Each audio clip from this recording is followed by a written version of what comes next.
Salam, salam sejahtera bagi kita semua di dalam nama Tuhan Yesus Kristus, Anak Tunggal Allah Bapa.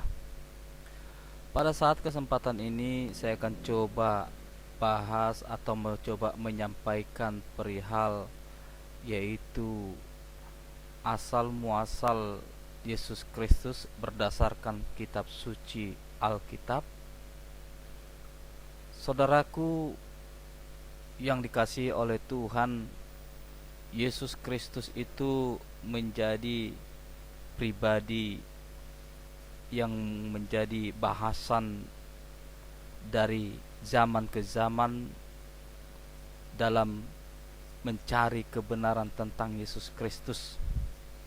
Ternyata Yesus Kristus adalah manusia biasa yang memiliki rahasia-rahasia yang perlu dicari kebenaran siapakah Yesus itu yang sebenarnya. Yang bisa menjelaskan Yesus itu secara tepat dan benar adalah kitab suci dan para saksi yang ada pada zamannya Yesus. Saya akan coba mengajak kita untuk melihat tentang Yesus dalam kitab suci, yaitu siapakah Yesus itu. Kita akan coba lihat yang pertama adalah di dalam Matius 1 ayat 20 sampai dengan 23.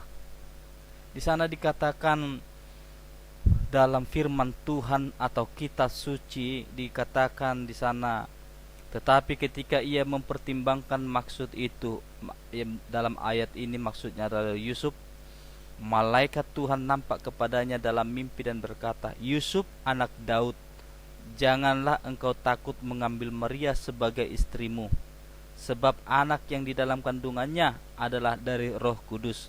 Ia akan melahirkan anak laki-laki dan engkau akan menamakan dia Yesus, karena dialah yang akan menyelamatkan umatnya dari dosa mereka.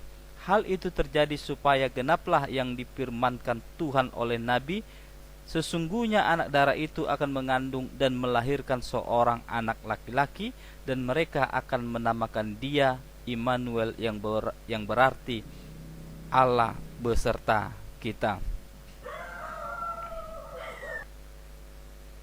Apa yang kita baca dalam nats ini adalah bahwa sesungguhnya Yesus Kristus itu adalah berasal dari Roh Kudus, dan Yesus Kristus itu adalah ditetapkan namanya menjadi Yesus,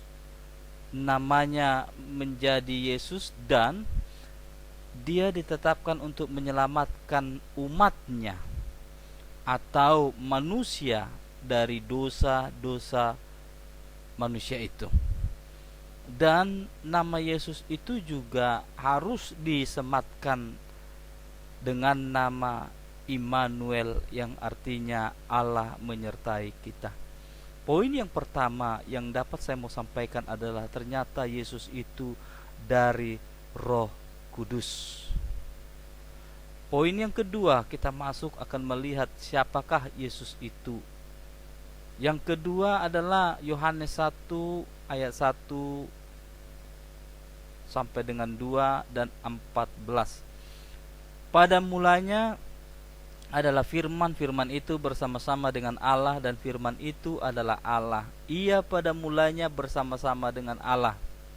Firman itu telah menjadi manusia dan diam di antara kita, dan kita telah melihat kemuliaannya, yaitu kemuliaan yang diberikannya kepada anak tunggal Bapa, penuh kasih karunia dan kebenaran. Yang kedua, asal muasal Yesus adalah bahwa Yesus Kristus itu adalah firman, dari firman, yang mana firman itu adalah perkataan Allah. Firman itu telah menjadi manusia. Dengan bahasa yang lain adalah bahwa firman itu tidak lepas dari Allah, dan firman itu ada selalu bersama-sama dengan Allah, dan firman itu diam di dalam diri Allah. Firman itu atau perkataan Allah itu telah menjadi manusia. Dua hal yang saya temukan tentang asal muasal Yesus Kristus, yaitu yang pertama tadi, bahwa Roh Kudus menjadi manusia.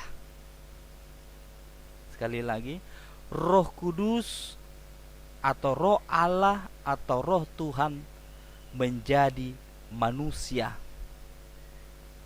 Yang kedua adalah firman Allah menjadi manusia. Yang mau saya katakan adalah ternyata Yesus Kristus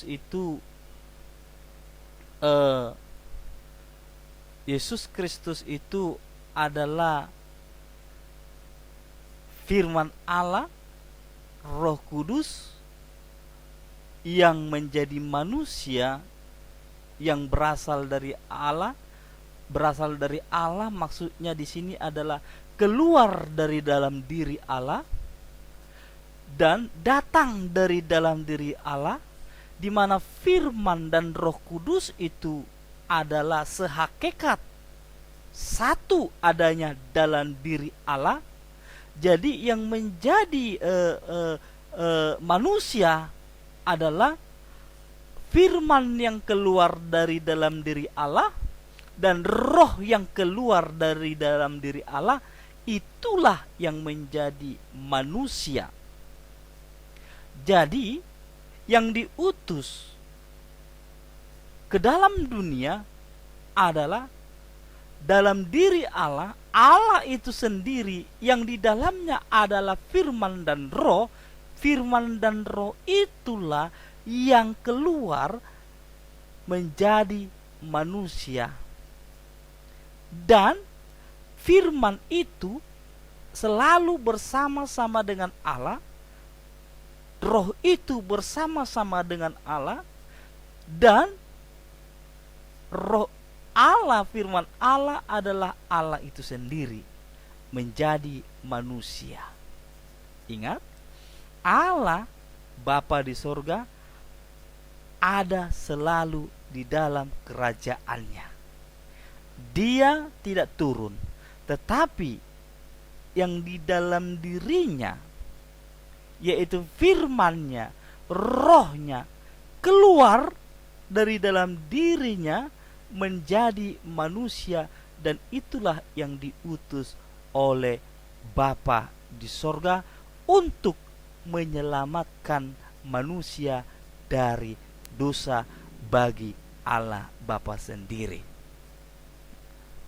Ini agak sulit menerangkannya, karena ini suatu pemahaman yang memang tidak boleh dipahami secara logika yang biasa-biasa. Harus memahaminya secara dimensi rohani. Ya, dimensi rohani. Bayangkan Allah mengutus dirinya sendiri, Allah menjadikan dirinya sendiri yang berupa firman, yang berupa Roh Kudus, keluar dari dirinya dan menjadikan dirinya manusia. Saya harus katakan, firman dan Roh Kudus tidak diciptakan oleh Allah, tapi sudah ada menyatu, sudah ada dalam diri Allah itu sendiri. Mungkin saudara akan bertanya, bagaimana mungkin Allah bisa memerintah rohnya? Bagaimana mungkin firman-Nya diperintahkan keluar dan diutus menjadi manusia ke dalam dunia? Ingat, Allah bukan hasil logika, Allah bukan hasil penalaran, tapi Allah melampaui batas-batas kemampuan logika dan pikiran manusia. Apakah Allah menjadi manusia? Allah itu menjadi manusia melalui firman-Nya yang ada dalam dirinya, rohnya yang ada dalam dirinya, itulah yang menjadi manusia. Sementara Allah yang mengutus itu, dia ada di sorga. Dia bersama-sama dengan firman itu, bersama-sama dengan Allah. Jaringan, ikatan, kelekatan itu adalah kelekatan yang kekal. Saya mau katakan, Yesus yang dilahirkan itu tidak diciptakan. Manusia yang dilahirkan itu, kalau boleh saya katakan, Yesus manusia itu adalah sesuatu perwujudan dari Allah itu sendiri. Saya mau katakan adalah bahwa Yesus itu tidak diciptakan. Karena bagaimana mungkin Yesus yang sudah dewasa, dia tahu bahwa dia berasal dari Allah. Yesus bagaimana mungkin tahu dia bahwa dia sudah ada sebelum dunia diciptakan? Bagaimana dia tahu bahwa Yesus sudah ada bersama-sama dengan Allah dalam hadiratnya? Itu terlihat dalam Yohanes 17. Ya, kita akan coba lihat dalam Yohanes 17, saudara. Yohanes 17 ayat 1. Demikianlah kata Yesus. Lalu ia menengadah ke langit dan berkata, Bapa, telah tiba saatnya, permuliakanlah namamu. Kami ulangi, permuliakanlah anakmu supaya anakmu mempermuliakan engkau, sama seperti engkau telah memberikan kepadanya kuasa atas segala yang hidup, demikian pula ia memberikan hidup yang kekal kepada semua yang telah engkau berikan kepadanya. Inilah hidup yang kekal itu, bahwa mereka mengenal engkau satu-satunya Allah yang benar, dan mengenal Yesus Kristus yang telah engkau utus. Aku telah mempermuliakan engkau di bumi dengan jalan menyelesaikan pekerjaan yang kau berikan kepadaku untuk melakukannya. Oleh sebab itu ya Bapa, permuliakanlah aku padamu sendiri dengan kemuliaan yang kumiliki di hadiratmu sebelum dunia dijadikan. Saudaraku yang dikasihi oleh Tuhan, Nats ini memberitahukan kepada kita bahwa Yesus tahu dia dari mana, Yesus tahu dari mana asal usulnya, dan Yesus menyadari bahwa dia itu ada bersama-sama dengan Allah dari mulanya. Dan sebelum dunia diciptakan, sebelum dunia ada, Yesus sudah bersama-sama dengan Allah Bapa. Ayat yang kelima saudara bisa baca sendiri, atau saya coba bantu. Oleh sebab itu ya Bapa, permuliakanlah aku padamu sendiri. Permuliakanlah aku padamu sendiri dengan kemuliaan yang kumiliki di hadiratmu sebelum dunia ada. Jadi Yesus yang adalah firman dan Roh Kudus, atau firman Allah dan Roh Kudus Allah yang telah menjadi manusia, yaitu Yesus Kristus, tidak diciptakan, tetapi Allah meminjam media rahim daripada Maria supaya firman dan Roh Kudus itu menjadi manusia, lahir sebagai manusia yang sempurna. Saudaraku yang dikasihi oleh Tuhan, dan sangat jelas bahwa Allah Bapa dan Tuhan Yesus Kristus itu adalah satu. Kita akan coba lihat ayat yang kedua. sama seperti Engkau telah memberikan kepadanya kuasa atas segala yang hidup, demikian pula lah ia akan memberikan hidup yang kekal kepada semua orang yang Kau berikan kepadanya. Hidup kekal, keselamatan itu terletak kepada yaitu Allah Bapa, Tuhan Yesus Kristus yang diutus. Saya ulangi, kita coba baca ayat yang ketiga. Inilah hidup yang kekal itu, yaitu bahwa mereka mengenal Engkau satu-satunya Allah yang benar, dan mengenal Yesus Kristus yang telah Engkau utus. Hidup kekal yang memberikan kehidupan, yang memberikan hidup kekal. Sana sangat jelas. Ayat yang kedua, kita kembali lagi ke atas. Sama seperti Allah Bapa telah memberikan kepadanya kuasa segala yang hidup, demikian pula ia akan memberikan hidup yang kekal kepada semua yang telah Engkau berikan kepadanya. Inilah hidup kekal itu, bahwa mereka mengenal Engkau satu-satunya Allah yang benar, dan mengenal Yesus Kristus yang Engkau telah utus.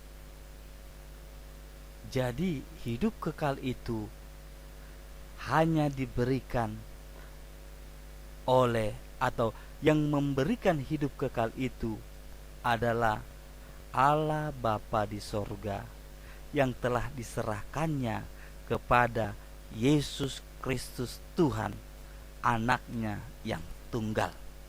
Itu yang tertulis dalam kitab suci, sejalan dengan apa yang dikatakan oleh Yesus. Bayangkan, seorang utusan, dia menyadari bahwa dia berasal dari Allah, bahwa dia tahu, mengenal dirinya bahwa dia adalah berasal dari Allah, keluar dari dalam diri Allah. Kita akan coba lihat dari perkataan Yesus, Yohanes 17 ayat 2 tadi. Sama seperti Engkau telah memberikan kepadanya kuasa segala yang hidup, demikian pula lah ia akan memberikan hidup yang kekal kepada semua yang telah Engkau berikan kepadanya. Kita akan coba lihat dalam Matius 28 ayat 18. Sejalan, Yesus mendekati mereka dan berkata, "Kepadaku telah diberikan segala kuasa di sorga dan di bumi." Saudaraku yang dikasihi oleh Tuhan, jadi Bapa, Tuhan Yesus Kristus, Roh Kudus itu adalah satu, yang mana Allah Bapa itu adalah pribadi yang esa. Di dalam pribadi Allah yang esa itu ada firman, ada Roh Kudus, yang mana Yesus katakan Allah itu adalah roh adanya. Dalam roh ada roh. Dalam roh ada firman. Dalam roh ada firman, ada Roh Kudus. Jadi Allah yang adalah roh, Allah yang adalah esa, di dalam dirinya ada firman, ada roh yang satu dalam dirinya, di mana firman itu diperintahkan, diutus, dan diperintahkan keluar dari dalam dirinya. Demikian juga roh itu keluar dari dalam dirinya, dan firman dan Roh Kudus itu menjadi manusia Yesus Kristus. Itulah sebabnya Yesus berkata, inilah hidup kekal itu. Engkaulah satu-satunya Allah yang benar. Engkaulah satu-satunya Allah yang esa itu yang benar. Dan Yesus Kristus yang Kau utus, yaitu firman yang keluar dari Allah yang esa, firman yang ada dalam diri Allah, yang menyatu dalam diri Allah, yang satu dalam diri Allah, dan Roh Kudus yang satu dalam diri Allah, yang menyatu dalam diri Allah, itulah yang menjadi manusia. Allah itu sekalipun firmannya keluar, Roh Kudusnya keluar, dan Allah itu roh, dia tetap adalah Allah yang esa dan kekal. Jadi pemahaman esa adalah pemahaman satu pribadi, satu yang mana yang satu itu di dalam dirinya adalah ada firman dan Roh Kudus. Saudaraku yang dikasihi oleh Tuhan, jadi asal muasal Yesus adalah firman dan Roh Kudus menjadi manusia. Itu very clear. Ingat, Yesus lahir, datang keluar dari dalam diri Allah, menjadi manusia. Jadi Allah yang adalah firman dan Roh Kudus menjadi manusia. Saudaraku yang dikasihi oleh Tuhan, apa yang saya mau sampaikan kepada kita adalah, kesimpulanku demikian. Tuhan Yesus Kristus berasal dari firman Allah menjadi manusia. Roh Kudus, yang kedua Roh Kudus, Yesus Kristus berasal dari Roh Kudus menjadi manusia. Yesus Kristus adalah manusia dan Tuhan. Yesus Kristus adalah utusan dan Tuhan. Yesus Kristus Tuhan yang telah turun dari sorga. Yesus Kristus Tuhan yang telah lahir di bumi. Yesus Kristus Tuhan yang telah disalibkan di kayu salib. Yesus Kristus adalah Tuhan yang telah mati di kayu salib dan dikuburkan. Yesus Kristus adalah Tuhan yang telah bangkit dari antara orang mati pada hari yang ketiga, tepatnya pada hari Minggu. Karena Yesus mati pada hari Jumat. Yesus Kristus adalah Tuhan yang telah naik ke sorga. Yesus Kristus adalah Tuhan yang mengurapi dan yang mengutus Roh Kudusnya kepada orang-orang beriman. Dan Yesus Kristus adalah Tuhan yang duduk di sebelah kanan Allah Bapa di sorga. Yesus Kristus adalah Tuhan yang akan datang kembali ke dunia sebagai Raja, sebagai Hakim adil, dan sebagai pemberi upah menurut perbuatan manusia selama hidupnya. Pahala atau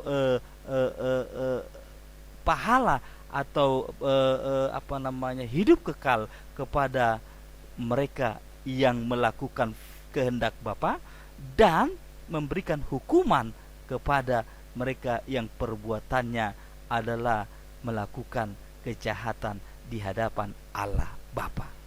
Jadi sangat-sangat clear. Yesus manusia, Yesus Tuhan. Yesus utusan, Yesus Tuhan. Tapi ingat, Yesus bukan yang mengutus.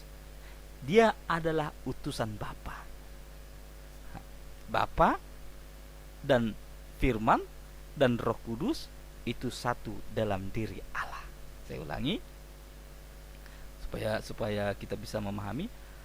Bapa, firman, Roh Kudus itu satu dalam diri Bapa. Saya ulangi. Bapa, Roh Kudus, firman itu satu dalam diri Bapa. Dan yang satu itu yang diutus oleh Bapa adalah firman yang ada dalam dirinya, Roh Kudus yang ada dalam dirinya menjadi manusia. Jadi sekali saja firman menjadi manusia, dan hanya sekali saja Roh Kudus menjadi manusia. Itu harus dipahami. Karena firman tidak pernah berkali-kali menjadi manusia. Karena Roh Kudus tidak pernah berkali-kali menjadi manusia. Cukup hanya sekali untuk selamanya, yaitu Yesus Kristus Tuhan. Itulah gambar dan rupa, itulah peta dan teladan Allah Bapa yang menjadikan manusia. Saya kira saya coba memaparkan dengan sederhana, semoga bisa ditangkap dan dimengerti. Saya hanya mau katakan Tuhan Yesus memberkati dan Roh Kudus memberikan pengertian. Allah beserta dengan kita. Salam, salam dalam nama Tuhan Yesus. Haleluya. Amin.